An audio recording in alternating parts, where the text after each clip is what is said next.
Hey everybody, Phil Crew, Comedy, Cigars, and Music, and today's cigar for review is the Dapper Cigar Company's Siempre Sun-Grown. Off the foot and wrapper, I'm getting barnyard, cherry, prune, milk chocolate, and some spice. And this is another one of those just really beautiful cigars, nice and toothy, so let's get into it.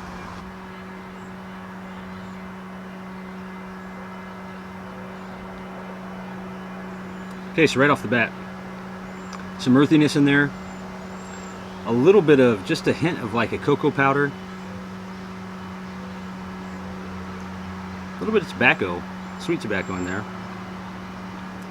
On the finish, some white pepper spice starting to come in, a little bit of that cocoa powder on the finish as well. There was almost like right at the beginning of the finish, and it went pretty quick, this part, but there was almost like a leather or coffee, but that part went pretty quick there in the finish.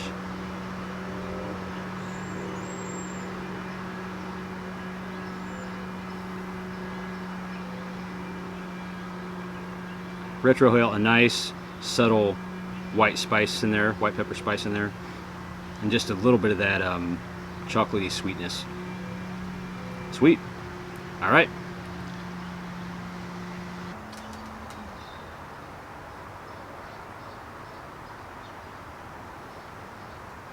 All right.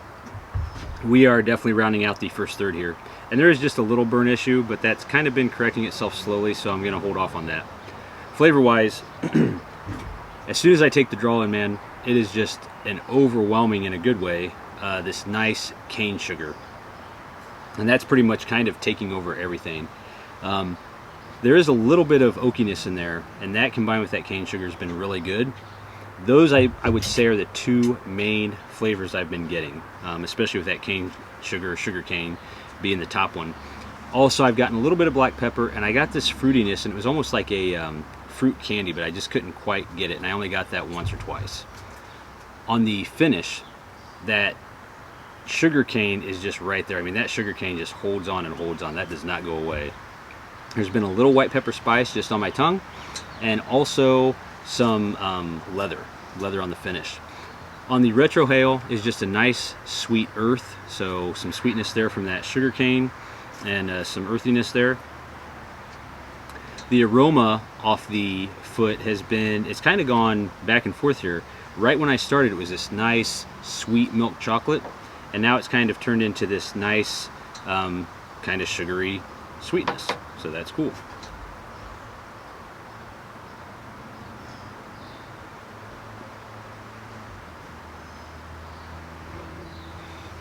The draw's been a little snug from time to time. Sometimes the draw is just effortless, and then other times I gotta give it maybe a 2 or 3 puff here to try to get things moving. So overall, so far, it's been pretty enjoyable. So as far as the components of the cigar go, the wrapper is Ecuadorian sun-grown Sumatra. The binder is a Connecticut Broadleaf, and the fillers are from Nicaragua and Honduras.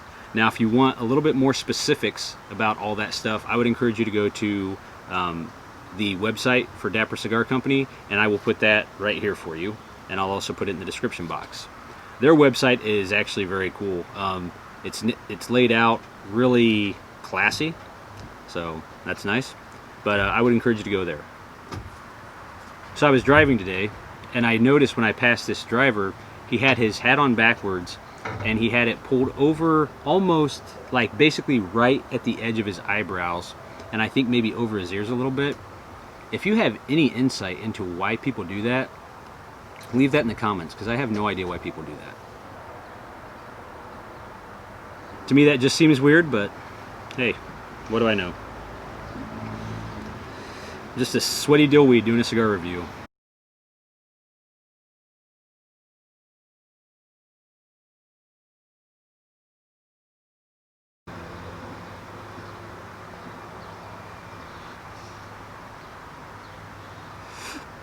Speaking of cigar reviews and dillweeds, I had this guy make a comment, and no, I'm not complaining, it was just humorous to me. He watched, I believe it was on my Crowned Heads Juarez review. In my earlier reviews, I didn't smoke on camera. For one, it was really cold outside, and secondly, I was just starting out, so I was trying to figure out exactly what I wanted to do. But he said thank you, and I can't remember it word for word because it was very poetic. But he said, thanks for taking somebody else's review and using it as your own since you didn't even smoke the cigar. Actually, I'd smoked the cigar about 10 to 15 minutes before I recorded that. But his input was much appreciated. You know, I often wonder how the guys that do written reviews get by with it, because nobody actually sees them smoke the cigar, so how do we know they actually smoked it? Now, I'm not saying that I don't believe the guys that do the written reviews haven't actually smoked the cigar. I'm just saying, for the trolls, I just wonder if that's ever logically occurred to them. By the code of the dillweed, I would say probably not.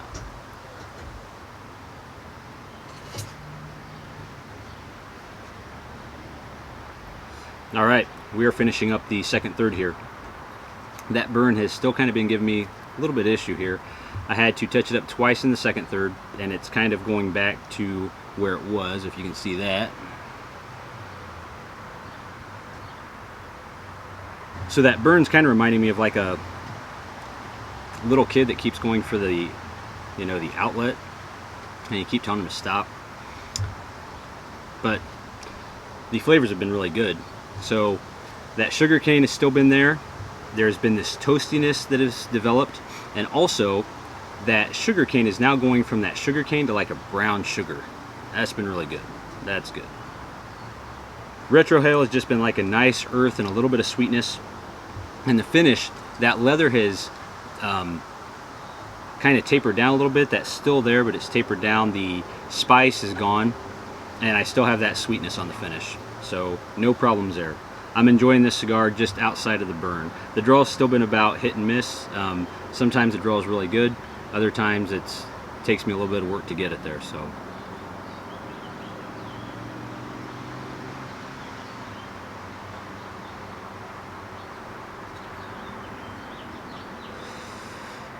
There's just a little vegetal note on that draw there too. Alrighty, cool.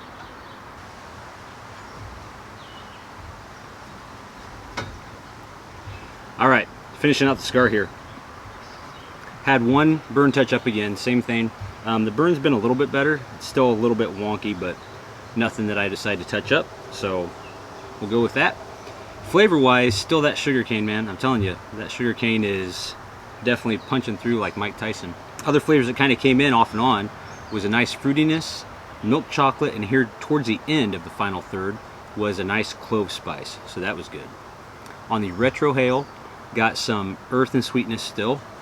Now the leather on the finish has transitioned into a black licorice, so that's been really good, and that sugar cane is staying strong through the finish there. So good deal. Would I recommend this cigar? Yeah, I'd recommend this cigar. Pretty good. Like I said, man, burn touch-ups, not a big deal. They kind of add a different element to your smoke experience, but I would still recommend the cigar. Really good flavors. The draw, too, on the final third got much better. The draw was no issue in the final third. So, cool, good deal, and I'd give it a try. The nicotine in the final third did build up just a little bit. So, not super heavy, super strong, but it was there just a little bit. Smoke time for this cigar came out to 1 hour and 24 minutes. Guys, as always, thanks for joining me. If you enjoyed this review, have enjoyed other videos, other reviews, please don't forget to like and subscribe. Make sure to leave all your questions and comments below. I'll get to them as they come along. Until next time, guys, be cool to each other, and I'll see you soon.